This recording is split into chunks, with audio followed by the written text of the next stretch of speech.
Hi, I'm Gavin Haynes, and welcome to another spring review. This time of the year, we always like to sit down on a Monday and look over the ratings for the weekend and do what most punters don't do and review where we went right and where we went wrong, so we can find out if there was any errors that we'd made that in our assessment of runners, just to make sure we're on the right track, and it'll give us some horses to keep an eye on as we go deeper into the spring.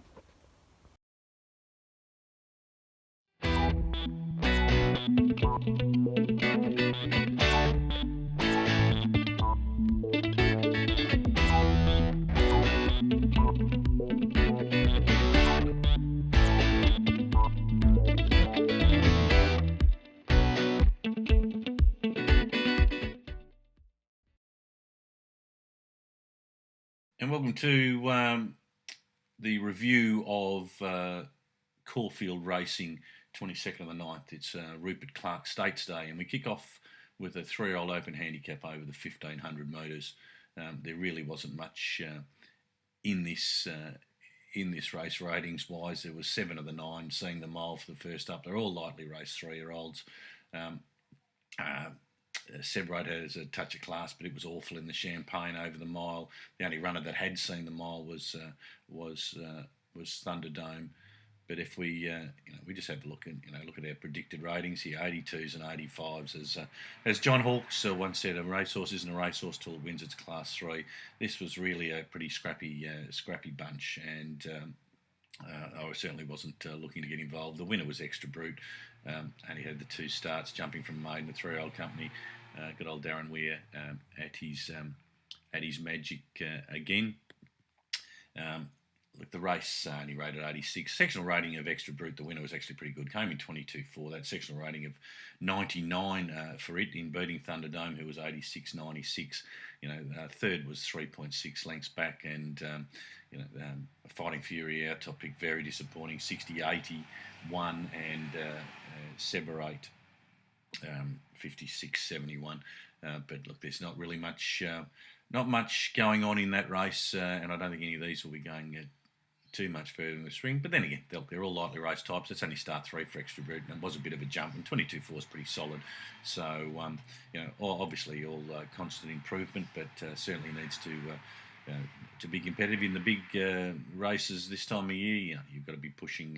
You've got to be pushing the 100 ratings. So, all in all, there's not much for us here. Caulfield Race 2, BM 78, 1,800 metres restricted race. I was pretty keen on Lucky Frawl, knowing full well that he was probably going to peak third up. But that big win over 2,000 metres last time in, beating Furon, who's won his other 5, including 107, 114 a couple of weeks ago. But we can go back here and see back on the 12th of 5th. We've got a speed rating of 109, weight rating of 105, sectional rating of 113. That's outstanding form. And we liked him first up and suggested 1x3 was a safe play, being first up looking for ground. He was solid again here. He was a bit green and wobbly. He actually looked the winner for a few short moments, but did run on for second at there was $5.25 available by the time they jumped, so that's a nice little 1x3 bet. And one of the reasons we like to do these reviews is to find out you've got a $4.90 horse in El Galayel, so we like to find out where and why and how we missed this guy again. Only 8 starts, so a lightly raced type, and we know that we really don't get a really solid idea about how good a horse is until we've seen them 10 times. They can improve. Out of sight. Caulfield Race 2, BM 78, 1,800 metres restricted race. I was pretty keen on Lucky Frawl, knowing full well that he was probably going to peak third up. But that big win over 2,000 metres last time in, beating Furon, who's won his other 5, including 107, 114 a couple of weeks ago. but we can go back here and see back on the 12th of 5th, we've got a speed rating of 109, weight rating of 105, sectional rating of 113. That's outstanding form, and we liked him first up, and suggested 1x3 was a safe play, being first up looking for ground. He was solid again here. He was a bit green and wobbly. He actually looked the winner for a few short moments, but did run on for second at there was $5.25 available by the time they jumped. So that's a nice little 1x3 bet. And one of the reasons we like to do these reviews is to find out. You've got a $4.90 horse in El Galayel. So we like to find out where and why and how we missed this guy again. Only 8 starts, so a lightly raced type, and we know that we really don't get a really solid idea about how good a horse is until we've seen them 10 times. They can improve. Out of sight. Race 3, 3-year-old open handicap over 1,000 metres, and we saw the return of a 2-year-old Star Written By. I rate him $1.05. I knew class was 1,000 metre wasn't ideal, but class was going to take him a long way against this slot. As you can see, I had him a 98 horse coming into this campaign, and there's nothing even in the 90. So despite the 1,000 metres being a bit short, more than comfortable to have him clearly on top. You can see here we go into the form. This guy's won the Blue Diamond 2-year-old Group 1. Followed that with a win in Sydney in Group 3. I think it was the Pago, and then ran 4th in the Slipper behind Esther Jubb. Outstanding 2-year-old form. He looked the class runner and did win really quite solidly. Obviously, plenty of improvement. The time wasn't all that flash. It was more about how he went about his business. The horse that ran after him was Jai Trash. But the ratings-wise, like 90, 87, hardly set the world on fire by Written By, but he'll get plenty out of that. He'll be suited by a step up in trip.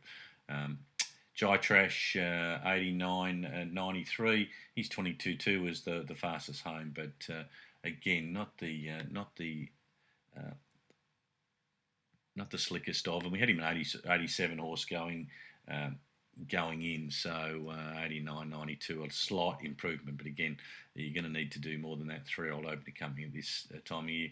But happy to expect further improvement to come from the Graham Begg trained Written By.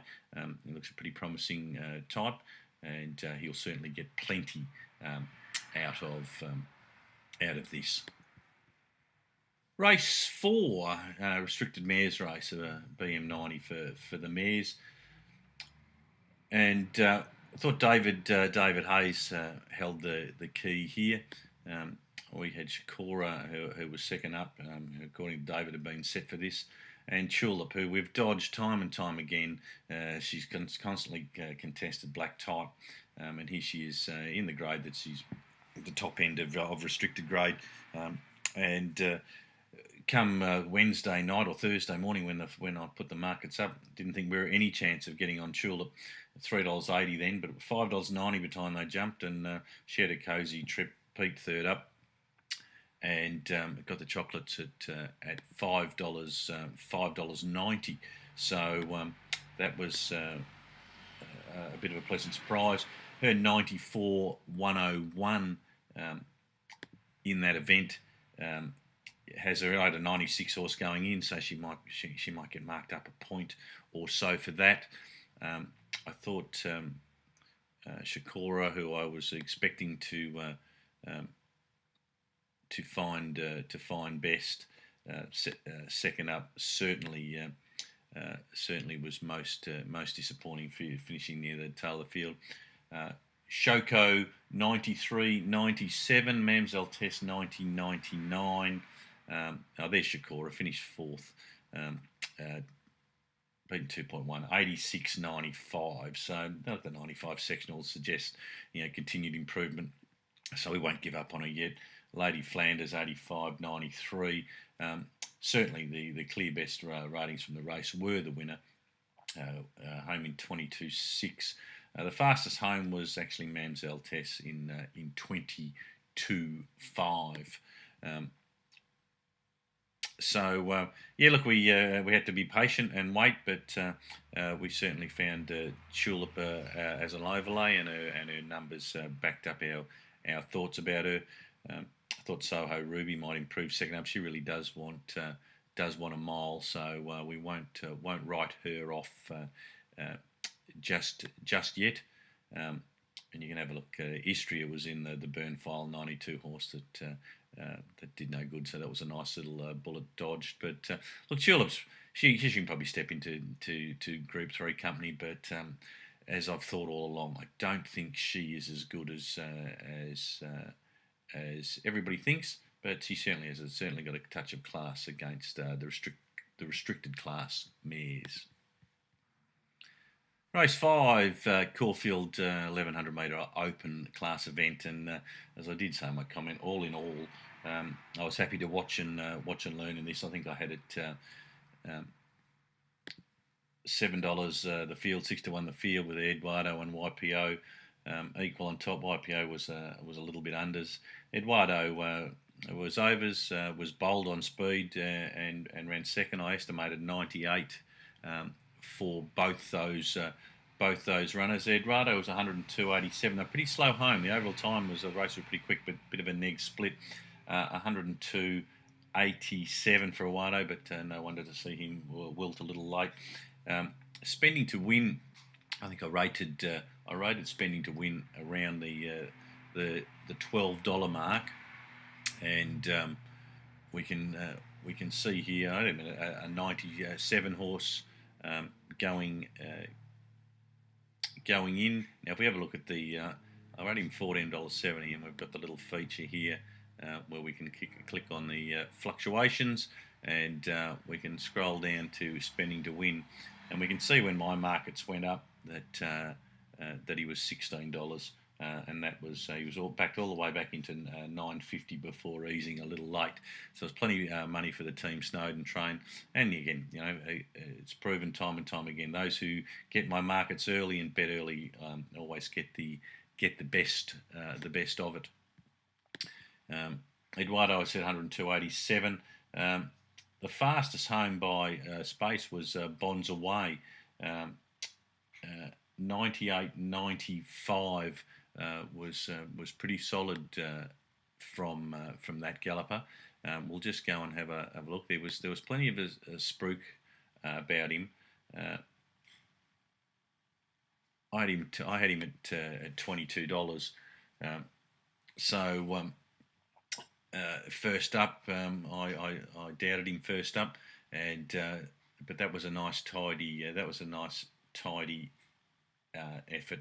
He's yet to win second up in 3 appearances, but again, that was pretty solid in this race. That 22.7, and we expect him to improve as we go on. Brian continues to surprise, 98.90, keeps running well, doesn't smash the clock apart.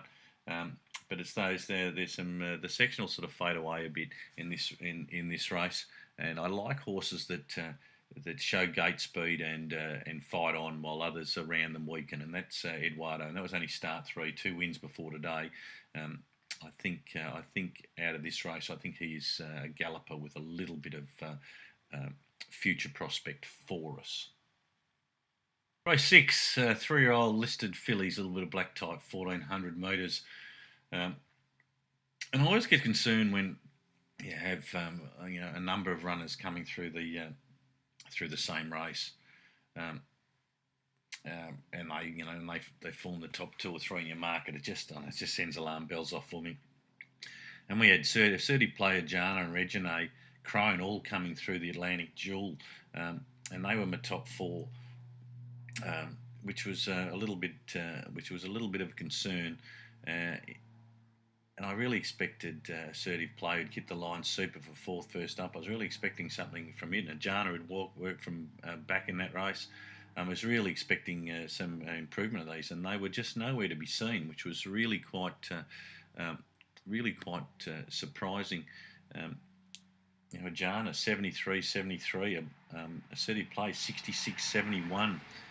Regine 78.80. Now these are Crone 81.86. They are all very, very ordinary. Now the winner, I can't profess to have to found. It was a Taswegian in Mystic Journey, $18. It was pretty much unwanted, and we can here look at its previous rating. We have a 90 speed rating way back in Lord's Cessna Tyrrell Open Handicap. That 90 is above average, but 3 runs this time in. Certainly came through the same race as the one we were mentioning when it was there were far better runs and in that Atlantic Jewel, and Mystic Journey comes out here and rates 95.98, which is something it's a big, sudden, staggering improvement. It was the first time out to 1,400 metres, so that may well be the key for the Taswegian.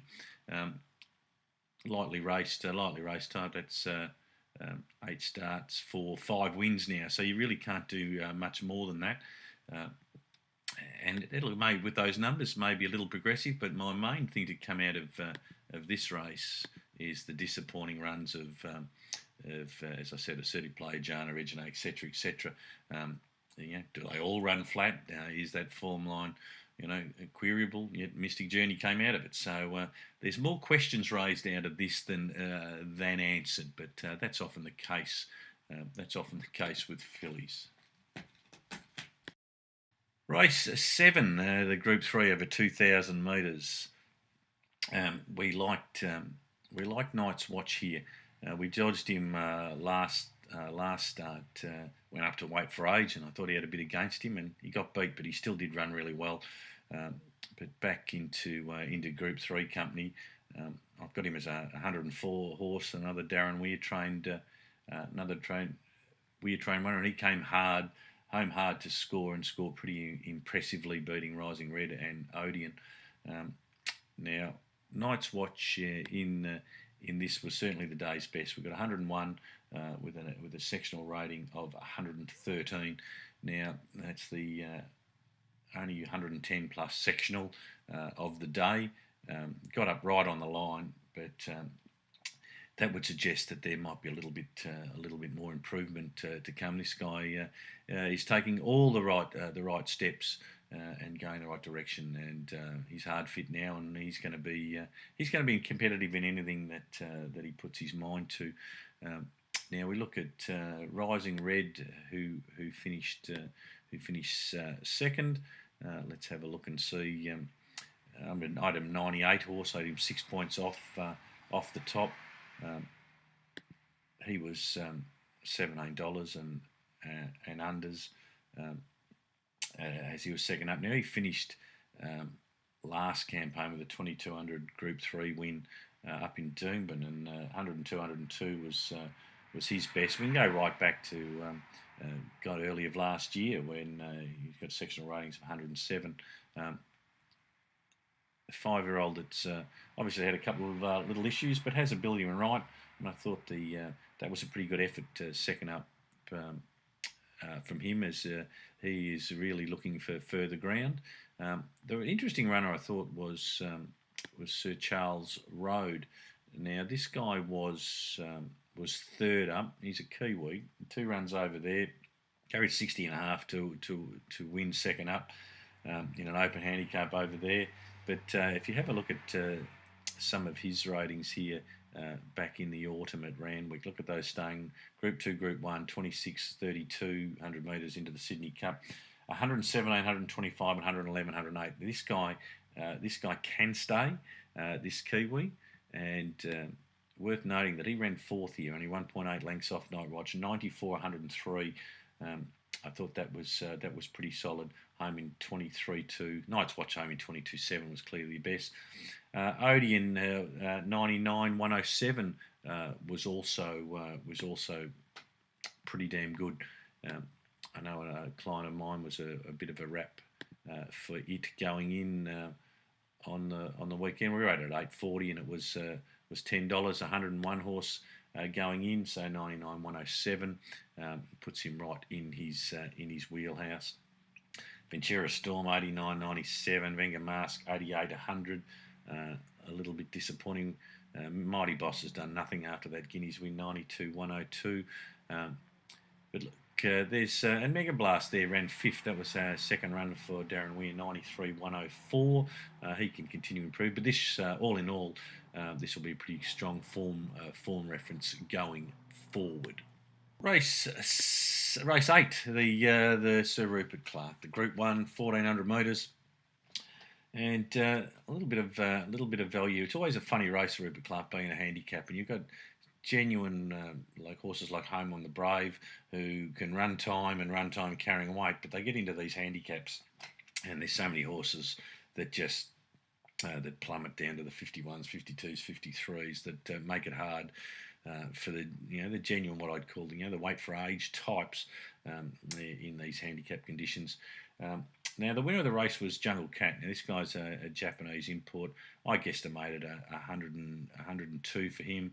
He had 3 starts last time in, all in Dubai. Group 2 win, Group 1 win to end the campaign. It was all about how he was going to line up in his first run in Australia. We rated him $14.55. He could have got $15. He rated the speed here was a speed rating of 107. Again, home in 24.1, which I nearly even query these. Every one of these horses was home over 24. It just seems odd compared to the rest of the day. So 107.95, dollar for dollar, 107.87. Who set the speed and wilted late, but was a great overlay. Land of Plenty 106.94, Home of the Brave 102.92, Osborne Bills 102.92. That's where we saw that going. Home of the Brave, I said there was always a little bit against it. Osborne Bills is an absolute winner. Showtime didn't get the a trip in this company, but like the horse I was mentioning before, dollar for dollar, he's an honest on-speed type. One of Tony McAvoy's. He was $26. You could have got about him down with 53 kilos. So a bit of an overlay exacted there that paid well. But I'm just very concerned with that list of sectionals, 24-1, 24. There's 4 horses home in 24-1. The best was Mr. Sneaky home in 24. Well, as far as the day goes, those numbers are a little bit disappointing. But the overall race time, pretty solid. Neg split in nature, so I'm not sure I'd be really spruiking any of these going up to a mile. That's for certain. So to the last at Caulfield, Mares Group 3 race over the 1,200 metres. Our top 4. I'm excited. Who was ran second on a Melbourne Way debut. Looks a progressive sort of girl. Leather and Lace, Life in the Way. The interesting one was Alakazam, who ran enormous numbers first up, 110 with weight rating of 105 and a sectional rating of 110.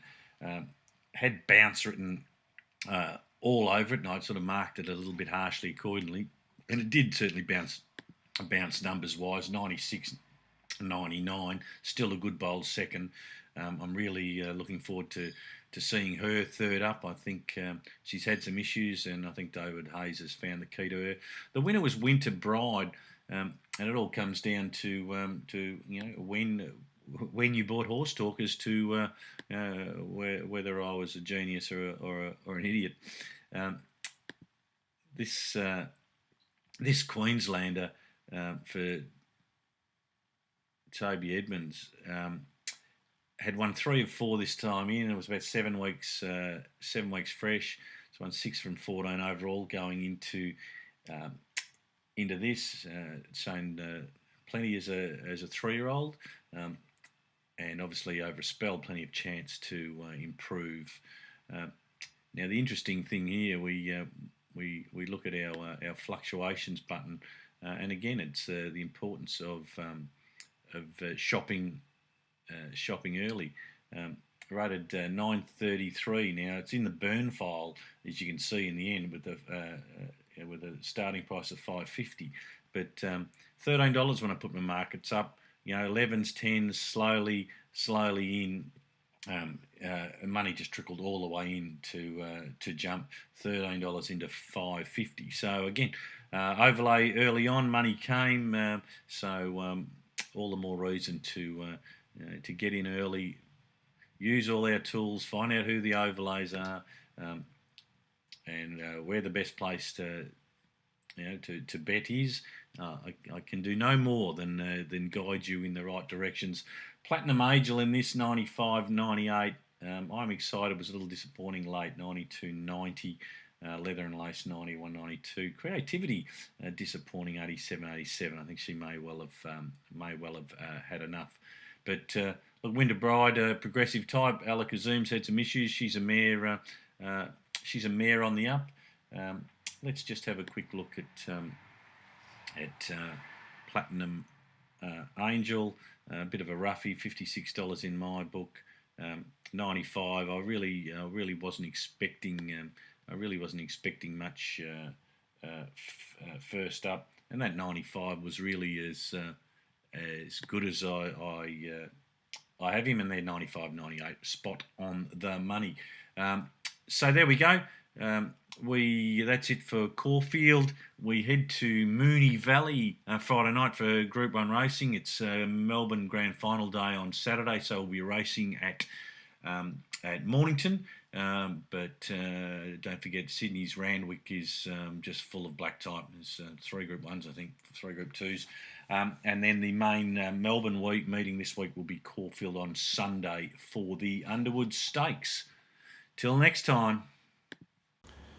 And there you go, another little spring review complete. I hope you got something out of that and found yourself a couple of little black bookers to follow over the next few weeks. If you like what we do here, check us out on our Facebook page, like the YouTube channel, follow us on Twitter, and head online to www.horsetorque.net and register for your free account. Best of luck punting for the week, and we'll catch up with you all next week.